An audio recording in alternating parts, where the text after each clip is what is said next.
നീ എന്താ ആമി ആലോചിച്ചിരിക്കുന്നത്? വീടിന്റെ മുന്നിലെ സിറ്റൗട്ടിൽ നിലത്ത് ആലോചനയോടെ ഇരിക്കുന്ന ആമിക്കടുത്തായി നടന്നു വന്നുകൊണ്ട് സ്വാതി ചോദിച്ചു. ഇനി ഇതിന്റെ ബാക്കിയായി വരുന്ന പ്രശ്നങ്ങൾ എന്തൊക്കെയായിരിക്കുമെന്ന് ആലോചിക്കുകയായിരുന്നു ഞാൻ. ആമിയൊന്ന് ദീർഘനിശ്വാസം എടുത്തു. മതിലിലേക്ക് ചാരിയിരുന്നു കൊണ്ട് പറഞ്ഞു, നീ അമലിന്റെ കാര്യമാണ് ഉദ്ദേശിക്കുന്നത്? അല്ലാതെ പിന്നെ അയാളിനി വീട്ടിലേക്ക് വല്ലതും വിളിച്ചു പറഞ്ഞിട്ടുണ്ടാകുമോ എന്നാണ് എൻ്റെ പേടി. ഏയ്, അതിനൊരു സാധ്യതയുമില്ല. എന്നെങ്ങനെയാ നീ ഉറപ്പിച്ചു പറയുന്നത്? ആമി സംശയത്തോടെ അവളെ നോക്കി ചോദിച്ചു. ദർശൻ സാറിന്റെ ഇന്നത്തെ പെർഫോമൻസിൽ ആള് ഈ രാജ്യം തന്നെ വിട്ടിട്ടുണ്ടാകും എന്നുള്ള കാര്യം ഉറപ്പാണ്. സ്വാതി അത് പറഞ്ഞ് ചിരിച്ചതും ആമിയും ചിരിച്ചുപോയി അവൾക്കൊപ്പം. ഒന്നു പോടി, മനുഷ്യനിവിടെ ടെൻഷൻ അടിച്ചിരിക്കുമ്പോഴാ അവളുടെ തമാശ. അമലെങ്ങാനും വീട്ടിൽ വിളിച്ച് പറഞ്ഞിട്ടുണ്ടാവോ? അച്ഛൻ്റെയും ചേട്ടൻ്റെയും അടുത്ത്? അതാ പറഞ്ഞത്, ഉണ്ടാവില്ലെന്ന്. അങ്ങനെയെങ്ങാനും അയാൾ വിളിച്ചു പറഞ്ഞിരുന്നുവെങ്കിൽ ഈ സമയം കൊണ്ട് അവര് നിന്നെ വിളിച്ചേനെ. ആ, അത് ശരിയാ, ഞാൻ അങ്ങനെ ആലോചിച്ചില്ല. പക്ഷേ അവൻ നിന്നെ കാണാൻ ശ്രമിക്കും. ഇന്ന് ഇത്രയൊക്കെ ഉണ്ടായതിനു ശേഷമോ? ആമി അത് വിശ്വസിക്കാത്തതുപോലെ തല വെട്ടിച്ചു. കേട്ടിടത്തോളം ആളൊരു ഭൂലോക ചെറ്റയാണെന്നാ എനിക്ക് തോന്നുന്നത്. അങ്ങനെയാണെങ്കിൽ അവൻ നിന്നെ ഇനിയും കാണാൻ ശ്രമിക്കും. ഇതൊന്നും അവനൊരു വിഷയമേ അല്ലായിരിക്കും. അവൻ വരുമ്പോൾ ഇലയ്ക്കും മുള്ളിനും കേടില്ലാത്ത രീതിയിൽ നീ സംസാരിക്കണം. അതൊക്കെ ഞാൻ ഏറ്റു. എനിക്ക് ഈ പ്രശ്നമൊന്ന് സോൾവ് ചെയ്ത് കിട്ടിയാൽ മതി. എന്തായാലും നീ പറഞ്ഞതുപോലെ അയാൾ പറഞ്ഞിട്ടുണ്ടാവില്ല. ഉണ്ടായിരുന്നെങ്കിൽ ഈ സമയം കൊണ്ട് അച്ഛനോ ചേട്ടനോ വിളിച്ചേനെ. ആമി! അവർക്കടുത്തേക്ക് നടന്നു വന്നുകൊണ്ട് ശ്രുതി വിളിച്ചതും ആമിയും സ്വാതിയും ഒന്ന് തിരിഞ്ഞു നോക്കി. എന്താടാ, നിന്റെ ഫോൺ എന്തേ? ആ കൃഷി കുറേ നേരമായി നിന്നെ വിളിച്ചുകൊണ്ടിരിക്കുന്നു. കിട്ടാതെയായപ്പോൾ എന്നെ വിളിച്ചു. ഫോണ് ചാർജ് ചെയ്യാൻ ഇട്ടിരിക്കുകയാണ്. ഞാൻ പോയി വിളിച്ചു നോക്കട്ടെ അവനെ. അതും പറഞ്ഞുകൊണ്ട് ആമി അകത്തേക്കൂടി. സ്വാതി, ആമി ഇപ്പോൾ ഓക്കെ ആയെന്ന് തോന്നുന്നു അല്ലേ? അകത്തേക്കോടുന്ന ആമിയെ നോക്കി ശ്രുതി ചോദിച്ചു. ഇല്ല, അവൾ എന്തൊക്കെയോ മനസ്സിൽ കണക്ക് കൂട്ടിയിട്ടുണ്ട്. അത് നടത്തിയെടുക്കാനുള്ള ശ്രമത്തിലാണ് ആള്. അതെന്താണെന്ന് എനിക്കിപ്പോഴും പിടികിട്ടിയിട്ടില്ല. പക്ഷേ ഇപ്പോൾ ആള് ഹാപ്പിയാണല്ലോ. ആണെന്ന് നമുക്ക് മുന്നിൽ അവൾ അഭിനയിച്ച് കാണിക്കുകയല്ലേ. എനിക്കറിയാം എൻ്റെ ആമിയെ. അവൾ ഒരുപാട് വിഷമിക്കുന്നുണ്ട്. പക്ഷേ നമ്മളാരും അതിൽ പങ്കുചേരാൻ അവൾ ആഗ്രഹിക്കുന്നില്ല. അതുകൊണ്ടാ നമ്മളോടൊന്നും പറയാത്തത്. എന്തായാലും കുറച്ച് ദിവസം കൂടി അവളെ അവളുടെ വഴിക്ക് വിടാം.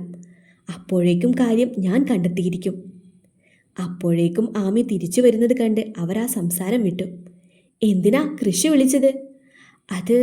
അത് വേറൊരു കാര്യത്തിനാ. ആ വേറൊരു കാര്യം എന്താണെന്നാ ഞാൻ ചോദിച്ചത്. അത് അവൻ്റെ വീട്ടിലെ ഒരു കാര്യം അവൻ എന്നോട് പറഞ്ഞിരുന്നു. അതിനെക്കുറിച്ച് സംസാരിക്കാൻ വേണ്ടിയിട്ടാണ് വിളിച്ചത്. അല്ല, കാർത്തു ചേച്ചി പോയോ? കല്യാണം കഴിയുന്നത് വരെ ഇനി വീട്ടിൽ നിന്നാൽ മതിയെന്ന് അച്ഛൻ പറഞ്ഞു. ഇനി കുറച്ച് ദിവസം കൂടിയല്ലേ ചേച്ചിയെ വീട്ടിൽ കിട്ടുള്ളൂ. അത് ശരിയാ. അവിടെ ഒരാൾ എനിക്ക് തിരക്ക് പിടിച്ച് കല്യാണമൊക്കെ ആലോചിക്കുന്നുണ്ട്. ആരാണെന്ന് സ്വാതി ചോദിച്ചില്ല. അവൾക്കറിയാം. കഴിഞ്ഞ ദിവസം കണ്ടപ്പോൾ സുഭാഷ് പറഞ്ഞിരുന്നു. ഇപ്പോൾ സമയം കിട്ടുമ്പോഴൊക്കെ രണ്ടാളും പുറത്തൊക്കെ പോകാറുണ്ട്. ഓ, നിന്നെ കെട്ടിച്ച് വിട്ടിട്ട് വേണമല്ലോ ഇവളെ ഇങ്ങോട്ടേക്ക് കൂട്ടിക്കൊണ്ടു പോകാൻ. ദേ, അങ്ങേര് തിരക്ക് പിടിച്ച് വല്ല ചെക്കനെയും കൊണ്ടുവന്നാലും നീ സമ്മതിക്കേണ്ട. നല്ലത് നോക്കി തിരഞ്ഞെടുത്താൽ മതി. ആ, അത് പിന്നെ അത്രേ ഉള്ളൂ. പിന്നെ ഇവരെ കെട്ടിക്കാൻ വേണ്ടി ഞാൻ സാക്രിഫൈസ് ചെയ്യുന്നത് എന്തിനാ? സ്വാതിയെ നോക്കി ഒന്ന് കളിയാക്കിക്കൊണ്ട് ശ്രുതി പറഞ്ഞു. ആണോടി പെണ്ണെ, നിനക്ക് വേണ്ടി ലോകത്തിലെ ഏറ്റവും നല്ല ചെക്കനെ നിന്റെ ചേട്ടൻ കൊണ്ടുവരും. ആ കാര്യത്തിൽ നിനക്കുറപ്പില്ലെങ്കിലും എനിക്കുറപ്പുണ്ട്. അവളുടെ കവിളിലൊന്ന് കുത്തിക്കൊണ്ട് സ്വാതി അകത്തേക്ക് പോയി. മിക്കവാറും ഇപ്പോൾ തന്നെ വിളിച്ചിട്ട് സുഭാഷ് ചേട്ടനോട് പറയും ഞാൻ ചെല്ലട്ടെ, കൈയോടെ പോയി മേടിച്ചിട്ട് വരാം. പിറ്റേ ദിവസം കൃഷി പറഞ്ഞ സമയത്ത് തന്നെ ആമി അഡ്വക്കേറ്റിന്റെ ഓഫീസിന് മുന്നിലെത്തി. റോഡിനരികിലായി സ്കൂട്ടി പാർക്ക് ചെയ്ത് അവൾ അകത്തേക്ക് കയറി. മുന്നിലിട്ടിരിക്കുന്ന ചെയറിലൊന്നിൽ കൃഷി അവളെയും കാത്തിരിക്കുന്നുണ്ടായിരുന്നു. നീ എപ്പോ വന്നു? നിന്റെ ബൈക്ക് ഞാൻ അവിടെ കണ്ടില്ലല്ലോ. ബൈക്ക് ഞാൻ അപ്പുറത്താ വെച്ചത്. എങ്ങനെയാ, സാറ് വന്നോ?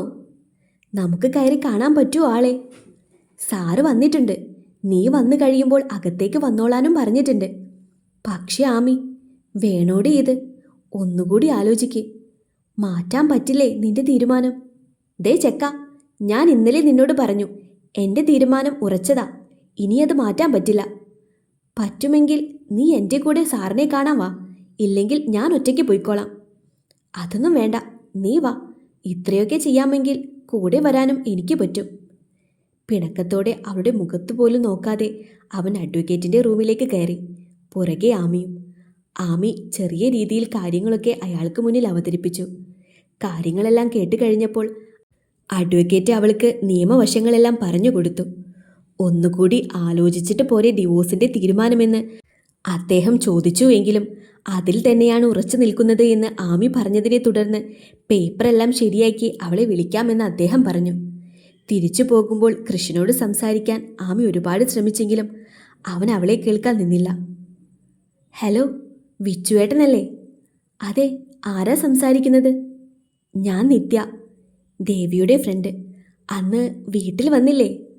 ആ മനസ്സിലായടോ. പെട്ടെന്ന് ശബ്ദം കേട്ടപ്പോൾ തിരിച്ചറിഞ്ഞില്ല, സോറി.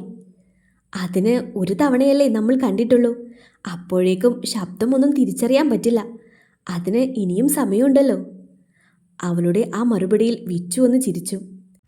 താൻ ചുമ്മാ വിളിച്ചതാണോ, അതോ എന്തെങ്കിലും കാര്യമുണ്ടായിട്ടാണോ? ഒരു കാര്യമുണ്ടായിട്ട് തന്നെയാ വിളിച്ചത്. അടുത്ത ആഴ്ച ദേവിയുടെ പിറന്നാളാണ്. അറിഞ്ഞിരുന്നോ? ആണോ? ഇല്ല, ഇപ്പോൾ താൻ പറഞ്ഞപ്പോഴാണ് അറിയുന്നത്. ബർത്ത്ഡേ വിഷസിനോടും സർപ്രൈസ് ഗിഫ്റ്റുകളോടുമൊന്നും അവൾക്ക് വലിയ താല്പര്യമൊന്നുമില്ല. എങ്കിലും കൊടുത്താൽ ഇഷ്ടക്കേടുമുണ്ടാകില്ല, പ്രത്യേകിച്ച് വിച്ചുവേട്ടൻ കൊടുക്കുമ്പോൾ.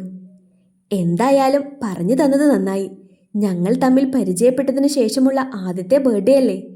എന്തെങ്കിലും ഒരു സമ്മാനം എൻ്റെ വക വേണ്ടേ? കുറച്ചു നേരം കൂടി ആ സംഭാഷണം നീണ്ടു. ഓഫീസിലെത്തിയിട്ടും വർക്കിൽ ശ്രദ്ധിക്കുവാനോ മനു പറയുന്നതൊക്കെ കേൾക്കുവാനോ കൃഷ്ണനാകുന്നുണ്ടായിരുന്നില്ല. മനസ്സ് നിറയെ കുറ്റബോധമായിരുന്നു. തെറ്റ് ചെയ്തു എന്നൊരു തോന്നൽ. എങ്ങനെയെങ്കിലും ആമിയെ പിന്തിരിപ്പിക്കണമായിരുന്നു. അതുതന്നെയായിരുന്നു മനസ്സിൽ. ഒരുപാട് നേരത്തെ ആലോചനയ്ക്ക് ശേഷം അവനൊരു തീരുമാനത്തിലെത്തി. മനു, എനിക്കൊന്ന് ദാസാറിനെ കാണേണ്ട ആവശ്യമുണ്ട്. ഞാൻ ഇപ്പോൾ വരാം. ശരിയടാ. പേടിച്ചാണ് അവൻ ഹരിദാസിൻ്റെ റൂമിലേക്ക് പോയത്.